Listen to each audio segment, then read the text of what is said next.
mafhum mukhalafah, paham baliknya, kalau nggak ada kepedulian terhadap sendi-sendi syariat agama, bagaimana Allah mau bela? Bagaimana Allah bisa teguhkan pendirian dia? Di dalam kitab An-Nawadir karya Syekh Qalyubi dibawakan kisah di zaman Khalifah Umar bin Khattab radhiyallahu anhu tentang seorang yang teguh pendiriannya. Umar bin Khattab pernah mengirim pasukan perang ke medan tempur menghadapi tentara Romawi. Di antara pasukan muslimin ada yang tertawan.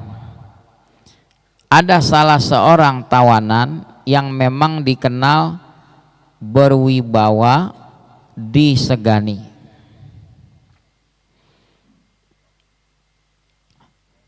Kaisar Romawi memanggil orang tersebut. Di dalam istana kaisar itu dibuat rantai-rantai.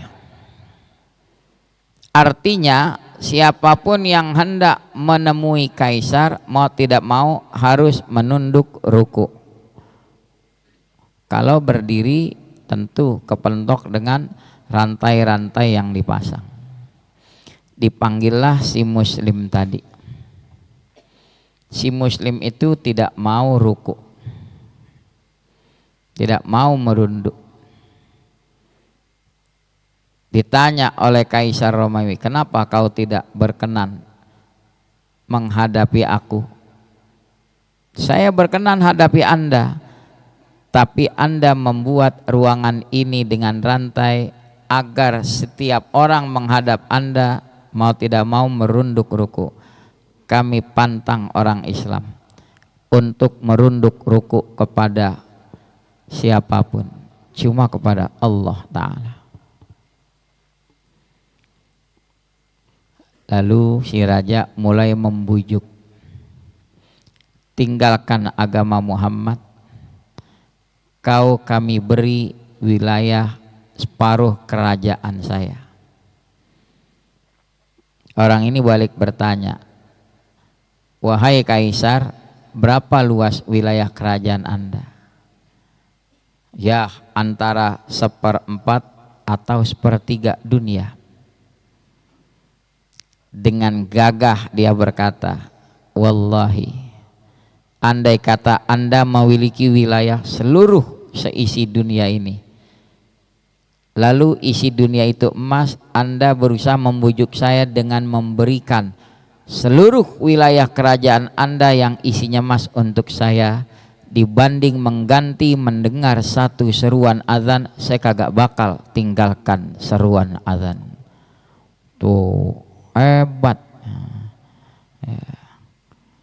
Ini baru dapat berapa, azan suruh running text.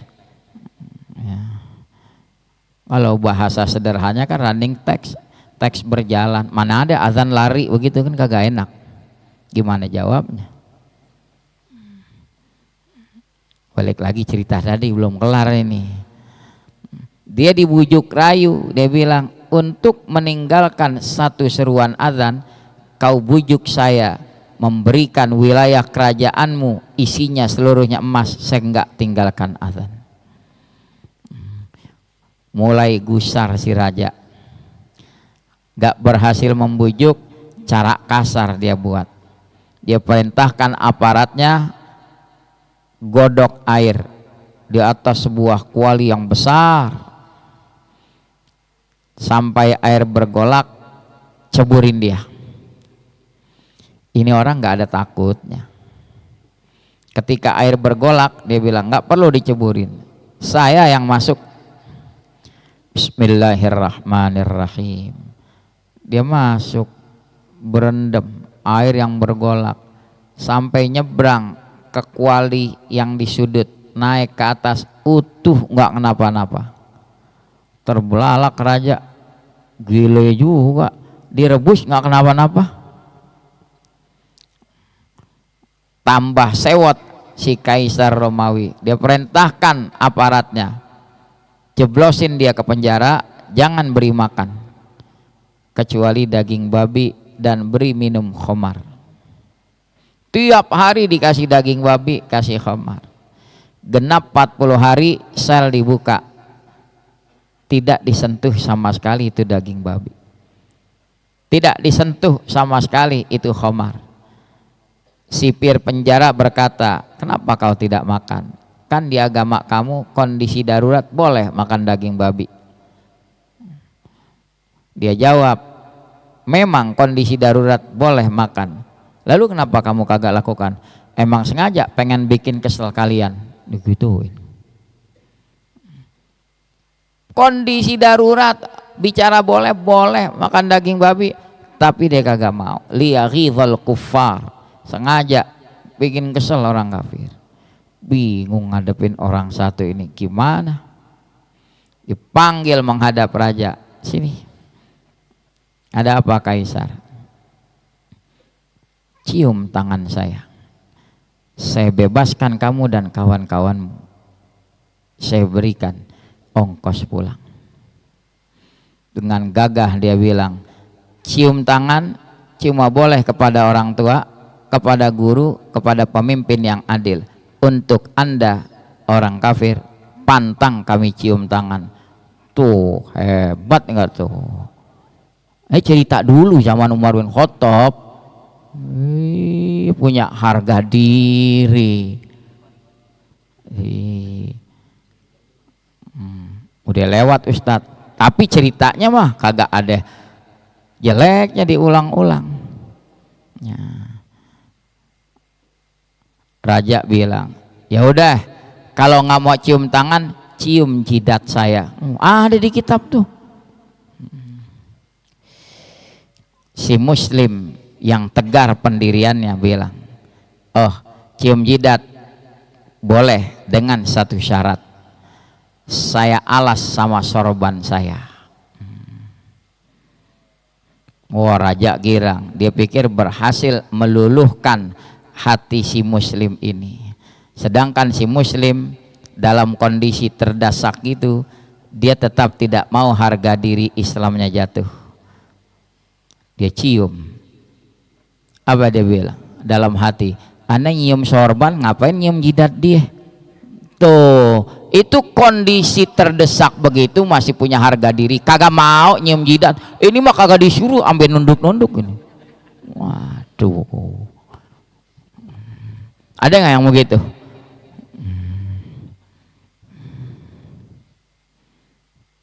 Silahkan lihat kitab-kitab fikih, kitab Al-Ighna fi Halli Al-Fadhi Abi Syuja'. Apa dikatakan? Yahrumut tawaddudu ilal kuffar wa ta'zimuhum bima huwa makhsusun bil muslimin.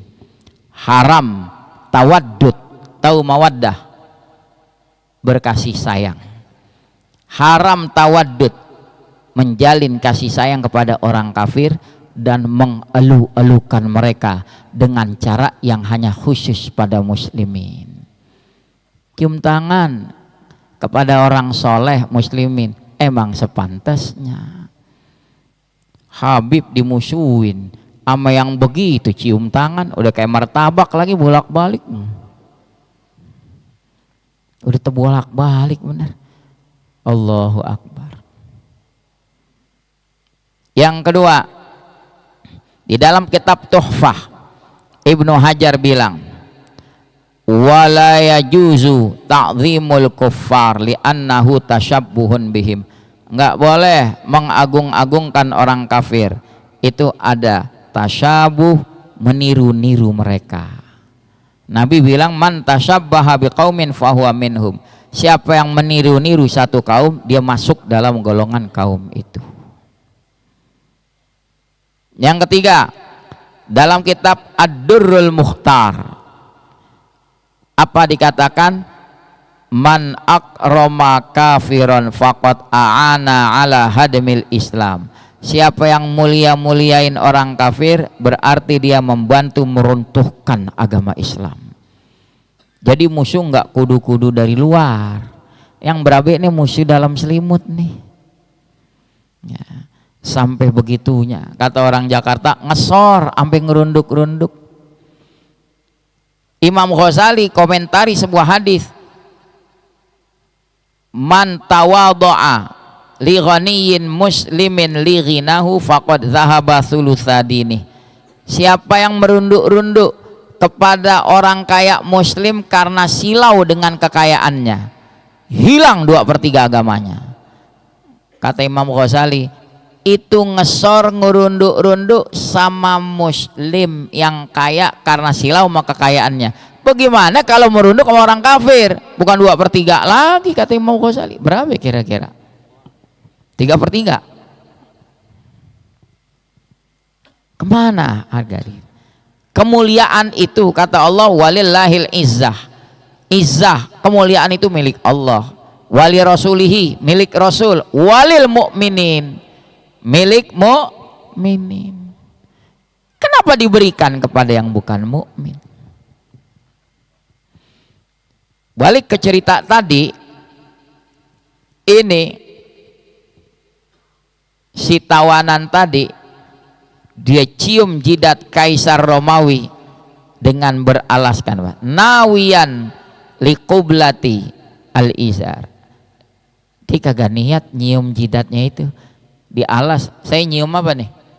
Nyium sorban sendiri. Ngapain nyium jidat dia? Geli. Si raja merasa berhasil membujuk, dibebasin tuh dia dan kawan-kawannya atau tawanan. Pulang ketemu Umar bin Khattab, dicerita, kata Umar, hebat, kamu punya pendirian hebat. Begitu ya. Suruh tinggalin agama, dikasih wilayah kerajaan. Ini bukan jadi komisaris lagi, dikasih wilayah lebih dari komisaris. Nggak mau, disuruh tinggalin agama.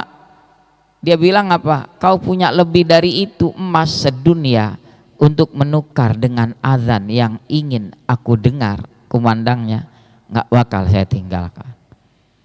Itu masalah azan. Dijeblosin ke penjara 40 hari, dikasih babi, daging babi sama khamar, nggak disentuh. Sampai Kaisar Romawi kepengenan orang muslim cium tangan sama dia, kagak mau dia. Enggak, sama orang tua kita cium tangan, sama guru kita cium tangan, sama pemimpin yang adil cium tangan karena adilnya. Kalau tukang kibul wah ngapain cium tangan? Oh enggak ya.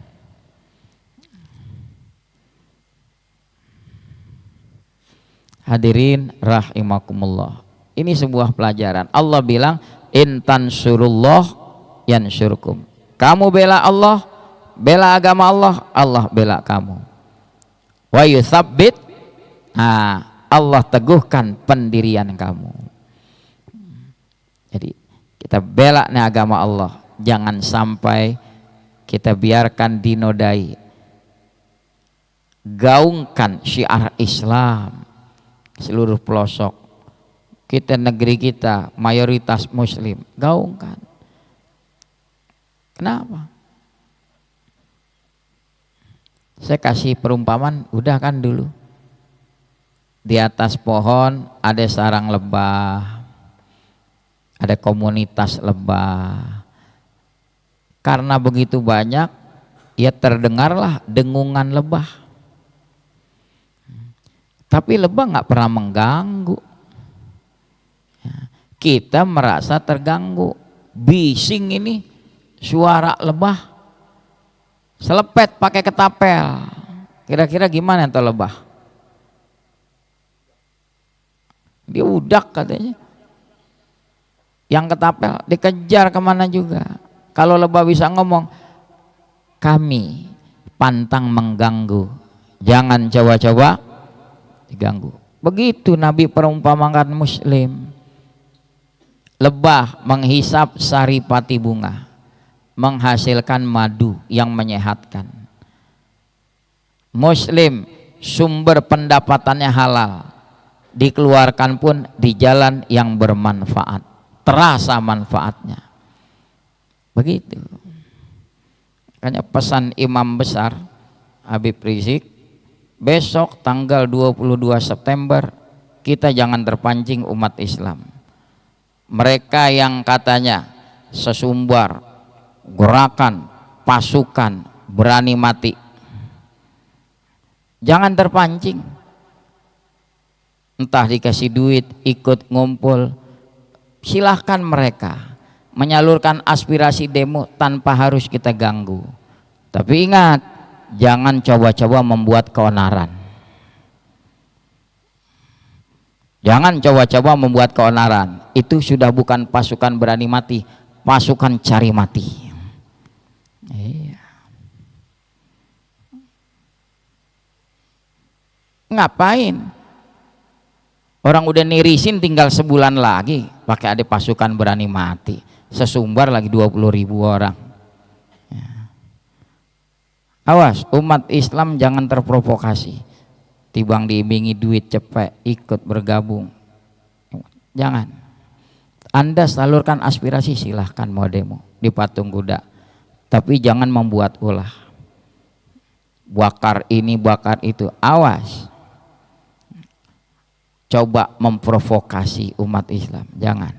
Umat Islam jangan mau lagi diadu-adu, ya.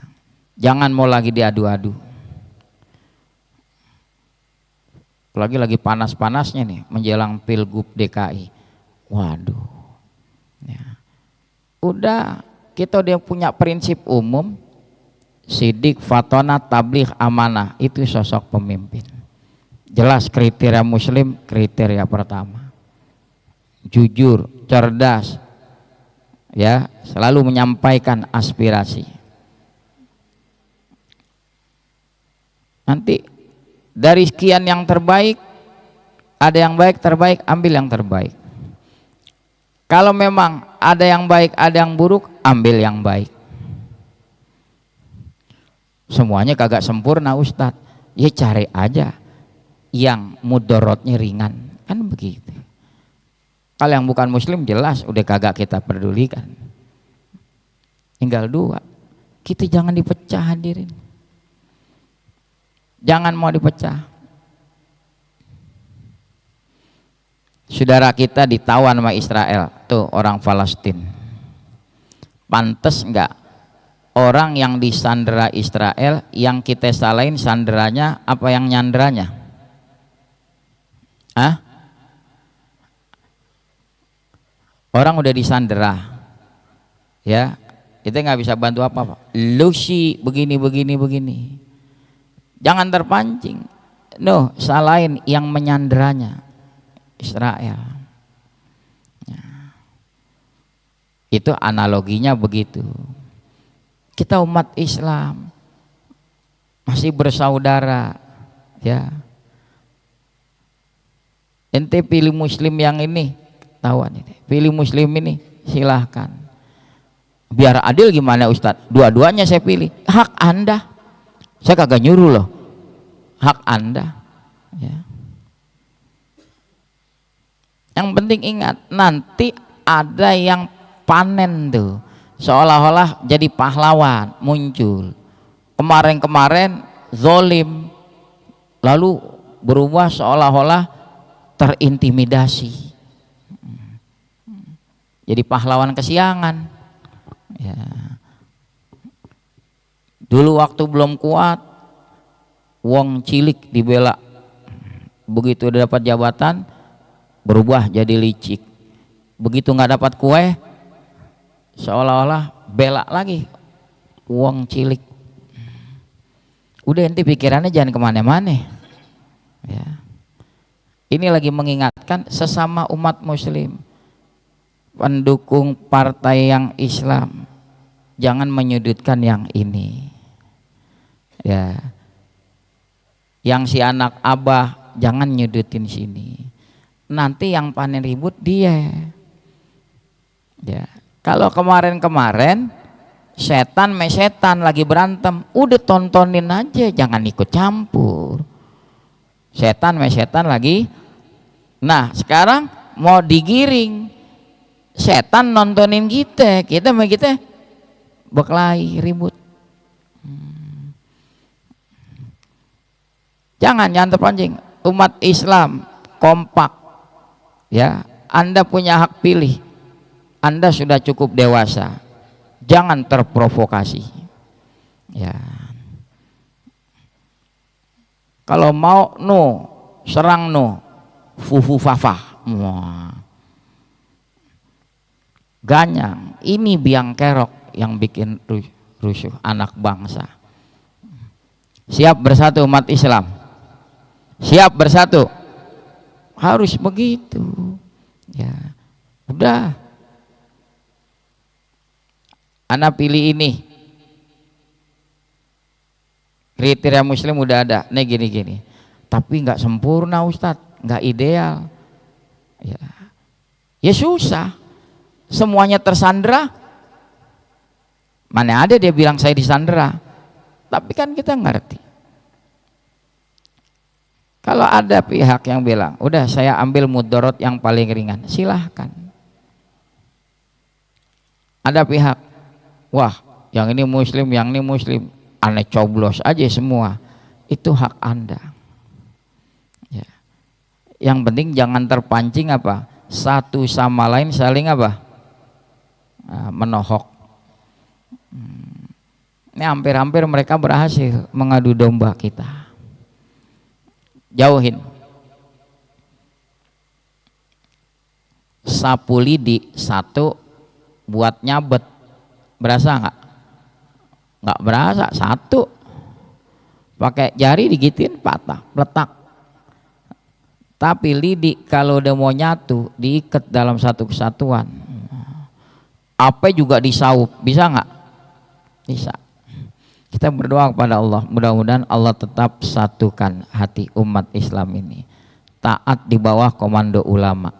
Ya, jangan hanya gara-gara gini satu sama lain jadi bermusuhan sampai musuh bebuyutan. Jangan. Ya.